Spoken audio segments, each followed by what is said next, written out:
김태가성 인사드립니다. 요즘 같은 초고령화 시대 인간의 수명이 100세를 넘어 120세까지 가능하다는 이야기까지 나오고 있습니다. 오래 살 수 있다면 가능하면 아프지 않고 건강하게 사는 것이 가장 좋겠지요. 하지만 현실은 녹록지 않습니다. 주변을 보면 친구나 지인들의 부모님 혹은 가까운 어르신들이 요양원이나 요양병원에 계시다가 임종을 맞이하는 경우를 종종 접하게 됩니다. 저희 아버님 역시 현재 요양병원에 입원하신 지 2년이 넘었습니다. 그러다 보니 저 역시 언젠가는 요양시설에서 생의 마지막을 맞이할 수 있겠다는 생각을 하게 되었고 자연스럽게 관심을 가지게 되었습니다. 그 과정에서 초고령화 사회임에도 불구하고 요양시설이 오히려 줄어들고 있다는 통계 자료를 접하게 되었고 그 아이러니한 현실에 놀라지 않을 수 없었습니다. 그래서 오늘은 은퇴 이후 요양시설 이용을 고민하시는 분들께 현실적이고 구체적인 정보를 공유해 드리고자 합니다. 먼저 현실부터 말씀드리겠습니다. 최근 몇 년 사이 요양원과 요양병원의 폐업률이 눈에 띄게 증가하고 있습니다.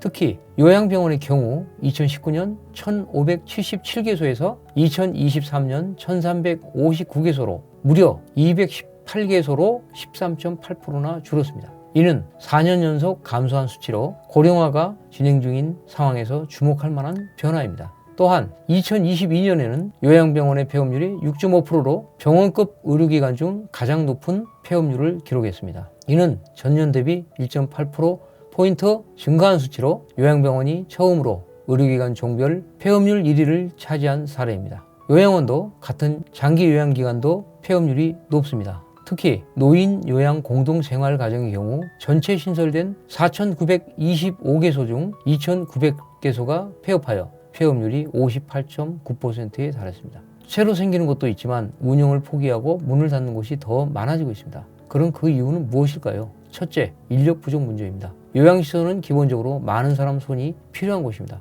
간병인, 요양보호사, 간호사, 의료진 모두 필수인데 인건비는 오르고 사람은 부족한 상황입니다. 특히 젊은 세대가 요양 분야 취업을 꺼리면서 인력난이 심각해졌습니다. 둘째, 운영 수익성 악화입니다. 요양원은 장기 요양보험 수가에 따라 수익이 결정되는데 비용은 계속 올라가고 수가는 크게 오르지 않아 수익성이 떨어지고 있습니다. 요양병원도 건강보험 적용이 되다 보니 수익을 자유롭게 낼 수 없는 구조입니다. 결국 운영자는 힘들어지고 견디지 못하면 폐업하게 되는 것입니다. 셋째, 정부 규제 강화입니다. 노인 학대 사건이나 부실 운영 문제가 사회적 문제로 떠오르면서 정부의 관리 감독이 매우 강화되었습니다. 시설 설치 기준도 까다로워지고 운영 과정에서 요구되는 서류 작업, 평가 대비 등이 크게 늘어나면서 작은 시설일수록 버티기 힘든 상황입니다. 넷째, 수요 변화입니다. 과거에는 부모를 요양원이나 요양병원에 모시는 것을 당연하게 생각하는 분위기였지만 요즘은 재가요양, 즉 집에서 돌보려는 수요가 늘어나고 있습니다. 특히 팬데믹 이후로 외부 시설에 대한 불안감이 커지면서 직접 돌보기를 원하는 가정이 많아졌습니다. 다섯째, 고령화 속도의 역설입니다. 고령화가 진행되면서 전체 노인 인구는 늘어났지만 건강 수명이 함께 늘어나서 바로 요양시설을 이용해야 하는 경우는 상대적으로 줄어들고 있습니다. 70대 중반까지는 비교적 건강하게 활동하시는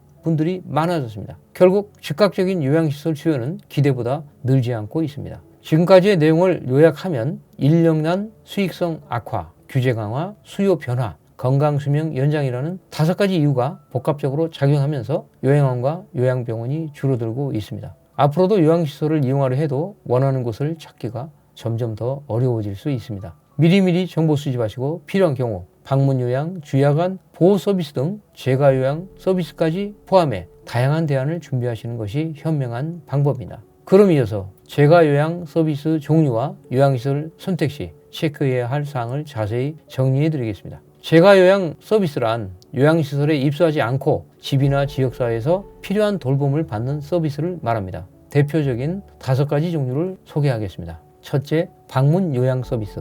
요양보호사가 정해진 시간에 집으로 방문해 돌봄 서비스를 제공합니다. 식사, 목욕, 세면, 운동보조, 말벗 서비스 등을 받을 수 있으며 비교적 경증 노인에게 적합합니다. 둘째, 방문 간호 서비스. 간호사가 집으로 방문해 건강 상태를 체크하고 의료 처치를 지원합니다. 상처 관리, 투약 관리, 기본 건강 상담 등을 제공하며 중증 질환 관리가 필요한 경우 이용하면 좋습니다. 셋째, 방문 목욕 서비스. 목욕 전문 요양보호사가 목욕 차량 등을 이용해 집에 방문하여 목욕을 도와드립니다. 거동이 불편해 스스로 목욕이 어려운 어르신에게 적합합니다. 넷째, 주야간 보호 서비스. 낮 동안 요양보호사가 있는 보호센터에 노인을 맡기고 저녁에는 다시 집으로 돌아오는 서비스입니다. 치매 초기나 가벼운 신체 기능 저하가 있는 어르신들이 이용하기 좋습니다. 낮 동안 돌봄과 함께 재활 프로그램, 식사 제공 등을 받을 수 있습니다. 다섯째, 단기 보호 서비스. 며칠이나 몇 주간의 일정 기간 요양시설에서 단기적으로 보호를 받는 서비스입니다. 보호자가 부재 중이거나 갑작스러운 사정이 생겼을 때 유용합니다. 이어서 요양시설 선택 시 체크해야 할 다음의 8가지의 사항들을 꼼꼼히 살펴보는 것이 중요합니다. 첫째, 시설 인증 및 평가 등급 확인. 국민건강보험공단 홈페이지나 노인장기요양보험 홈페이지에서 시설의 등급 평가 결과를 확인할 수 있습니다. 운영이 우수한 시설은 평가 결과가 좋습니다. 둘째, 직원 구성과 전문성. 간호사, 요양보호사, 사회복지사 등 전문 인력의 비율과 근무 형태를 확인합니다. 직원 교육이 잘 이루어지는지도 체크합니다. 셋째, 의료 서비스 연계 여부. 의료기관과 연계가 잘 되어 있어야 갑작스러운 응급 상황에도 빠르게 대처할 수 있습니다. 넷째, 위생 및 안전관리. 시설 청결 상태, 식사 제공의 위생, 화재 예방, 미끄럼 방지 시설 등 안전관리를 반드시 직접 확인해 보세요. 다섯째, 프로그램 운영. 단순히 돌봄만 제공하는 것이 아니라 치매 예방, 재활운동, 여가활동 같은 다양한 프로그램이 운영되는지도 중요합니다.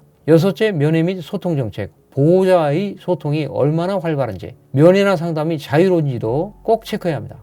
특히 코로나19 이후 면회 정책이 까다로운 곳이 많아졌으니 사전 확인은 필수입니다. 일곱째, 위치와 교통. 너무 먼 거리에 있는 시설보다는 보호자가 방문하기 편리한 위치에 있는 시설을 선택하는 것이 좋습니다. 여덟째, 비용 구조. 입소비, 월 이용료, 간병비, 의료비, 소모품비 등 추가 비용까지 꼼꼼히 확인해 예상치 못한 지출이 없도록 해야 합니다. 여러분, 노후 준비는 단순히 돈만 모으는 것이 아닙니다. 건강관리, 생활방식, 주거 형태까지 종합적으로 계획해야 합니다. 준비하는 자에게 미래는 두렵지 않습니다. 우리 모두 건강하고 존엄한 노후를 맞이할 수 있도록 함께 대비해 나가는 지혜가 필요하다고 확신합니다. 오늘도 저와 함께 해주셔서 감사합니다. 늘 건강하고 평안한 하루 되시길 바랍니다.